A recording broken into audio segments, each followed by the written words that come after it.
వాగర్థావివ సంపృక్తౌ వాగర్థ ప్రతిపత్తయే జగతః పితరౌ వందే పార్వతీ పరమేశ్వరౌ. ఆదిత్యాయ చ సోమాయ మంగళాయ బుధాయ చ గురుశుక్రశనిభ్యశ్చ రాహవే కేతవే నమః. శృంగేరి జగద్గురు పీఠాధిపతులకి, కంచి పీఠాధిపతులకి నమస్కారములు తెలియచేసుకుంటూ కార్యక్రమాన్ని ప్రారంభిద్దాం. మే 1వ తారీఖు నుంచి 15వ తారీఖు వరకు మకర రాశిలో జన్మించినటువంటి వారికి ఏ విధంగా ఉండబోతుందో తెలుసుకునే ప్రయత్నం చేద్దాం.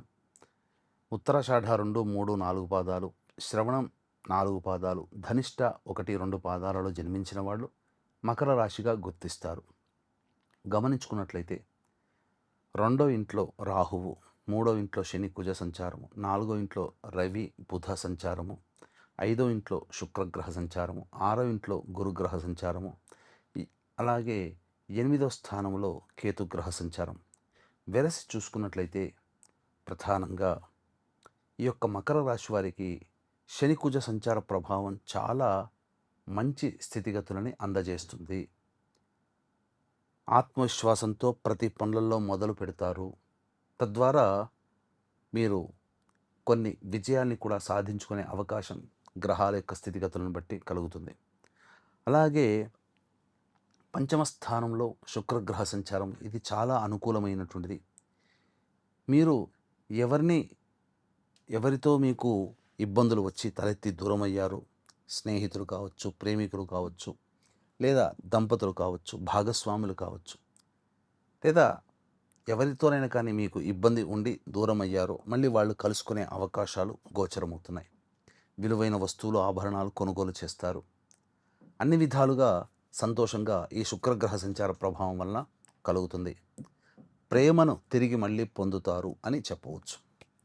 అయితే అర్ధాష్టమ రవి ప్రభావము, జాగ్రత్తలు పాటించాలి. ఉద్యోగస్తులు ప్రధానంగా జాగ్రత్తతో వ్యవహారాలు చక్కబెట్టుకోవాలి. ఏమరుపాటుగా ఉన్నారా మీ ఉద్యోగానికే ప్రమాదం వచ్చే అవకాశం గోచరమవుతుంది. కాబట్టి జాగ్రత్తలు పాటించండి. అలాగే చేస్తున్న వృత్తి వ్యాపారాల్లో ధన నష్టం ఈ యొక్క రవి సంచార ప్రభావం వలన కలగబోతుంది. అది ప్రభుత్వ పరంగా పన్నులు కావచ్చు, లేదా ఇతరత్ర వ్యవహారాలు కావచ్చు. అయితే బుధగ్రహ సంచారం సంపూర్ణంగా అనుకూలంగా ఉండడం, ఎన్నాళ్ళ నుంచి ఎదురు చూస్తున్నటువంటి మీ యొక్క గృహ సంబంధమైనటువంటి ఇబ్బందులు తొలగిపోవడము, ఇన్వెస్ట్మెంట్స్ చేస్తే వాటికి సంబంధించి విధంగా ఎక్కువగా మీకు ఫలితాలు, లాభము అనేటువంటిది ఎక్కువగా కలగడం, తద్వారా ధనపరమైన సమస్యల్ని సంపూర్ణముగా మీరు పొందుతారు. అలాగే ధనపరమైన సమస్యల్ని తొలగించుకోగలుగుతారు. అన్నిటికంటే ముఖ్యంగా మీ తెలివితేటలతో సమస్యల్ని పరిష్కరించుకునే మార్గం సుగమమవుతుంది అని చెప్పవచ్చు బుధగ్రహ సంచార ప్రభావం. ఇక ద్వితీయమందు రాహువు, అష్టమందు కేతువు, ఇది అనుకూలము కాదు. మీ వాక్కే మీకు అన్ని విధాలుగా చెడు చేస్తుంది. కాబట్టి మీ యొక్క వాక్కుని అదుపులో ఉంచుకునే ప్రయత్నం చేయండి. గురుగ్రహము అనుకూలంగా లేదు. ముఖ్యంగా బుధుడు ధనాన్ని మీకు ఇబ్బడి ముబ్బడిగా మీకు కలగచేస్తే గురువు అక్కడ ఖర్చు పెట్టిస్తాడు. కాబట్టి ఖర్చుల విషయంలో మీరు ప్లానింగ్ ప్రకారం ఉండండి, కంట్రోల్ చేసుకోండి ఖర్చులని అని గురు సంచార ప్రభావం తెలియజేస్తుంది. ఏ తర్వాత చూసుకున్నట్టయితే సాధారణమైనటువంటి ఫలితాలే కలుగుతాయి. నిరుద్యోగస్తులు మరికొంత సమయం కోసం ఎదురు చూడక తప్పదు. అలాగే వివాహం కాని అబ్బాయిలు, అమ్మాయిలకి సంబంధాలు బాగా ప్రయత్నిస్తే తప్ప కుదరడం జరగదు. కాబట్టి కొంత సమయం, మంచి సమయం కోసం వేచి చూడండి. సంతానం కోసం ఎదురు చూసేటువంటి వ్యక్తులకి చక్కగా సంతానపరమైనటువంటి లాభం కూడా ప్రయత్నం చేస్తే ఖచ్చితంగా కలుగుతుంది. ఇక గమనించుకున్నట్లయితే ప్రధానంగా మిశ్రమ ఫలితాలు కాబట్టి దైవానుగ్రహం తప్పనిసరి. కావున మీరు కొలిచే మీ ఇష్టదైవము, మీరు నమ్ముకున్న మీ కులదైవము సదా మిమ్మల్ని రక్షించాలి, సమస్యల నుంచి బయటపడాలని మనస్ఫూర్తిగా కోరుకుంటున్నాను. అలాగే దైవానుగ్రహం ఉంటే సమస్యల్ని పరిష్కరించుకోవచ్చు. ఇట్టి దైవానుగ్రహం అందరికీ అందించాలనే సదుద్దేశంతో మే 1 వైశాఖ పౌర్ణమి తేదీన, అలాగే మే 12 హనుమత్ జయంతి సందర్భంగా మీ జాతకరీత్యా కలుగు విద్య, వివాహ, ఉద్యోగ, దాంపత్య, అనారోగ్య సమస్యల నివారణకి మరియు మేష, మిథున, కర్కాటక, సింహ, కన్య, వృశ్చిక, ధనస్సు, కుంభమీన రాశుల్లో జన్మించిన వారికి శని దోష నివారణార్థమై శనీశ్వర హోమాలు, సర్వదోష నివారణ పూజల హోమాలు జరిపించి శక్తిపాతము చేసినటువంటి కరుంగలి మాల ఇవ్వడం జరుగుతుంది.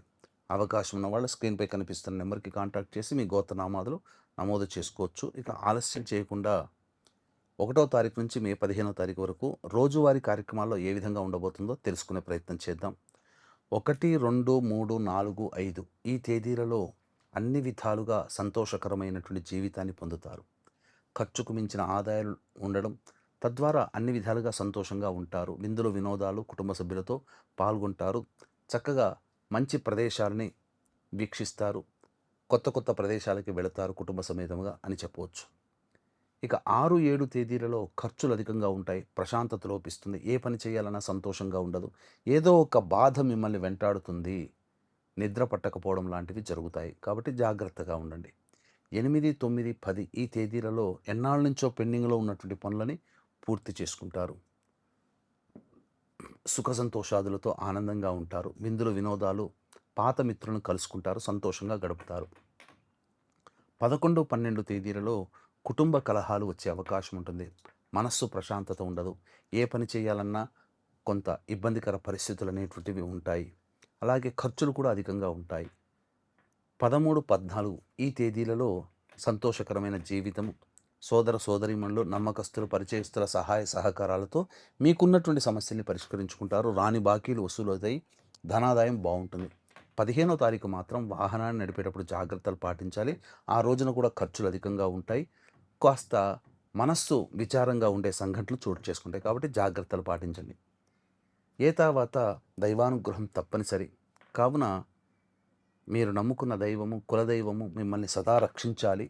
మీకు చేపట్టినటువంటి పనులలో విజయాన్ని చేకూర్చాలని మనస్ఫూర్తిగా కోరుకుంటూ, అలాగే వీటికి దైవానుగ్రహం కూడా తోడై ఉండాలి. మీ యొక్క ఆకాంక్షలకి దైవానుగ్రహం తోడై ఉండాలనే సంకల్పంతో మే 12వ తారీఖు రోజున జరిగే సర్వదోష నివారణ పూజల హోమాల్లో సాయంకాలం 6 గంటల లోపల నమోదు చేసుకునే ప్రయత్నం చేసి, తద్వారా దైవానుగ్రహంతో మీకున్న సమస్యని పరిష్కరించుకుంటారని మనస్ఫూర్తిగా కోరుకుంటూ, సర్వం శ్రీ ఉమామహేశ్వర పరబ్రహ్మార్పణమస్తు.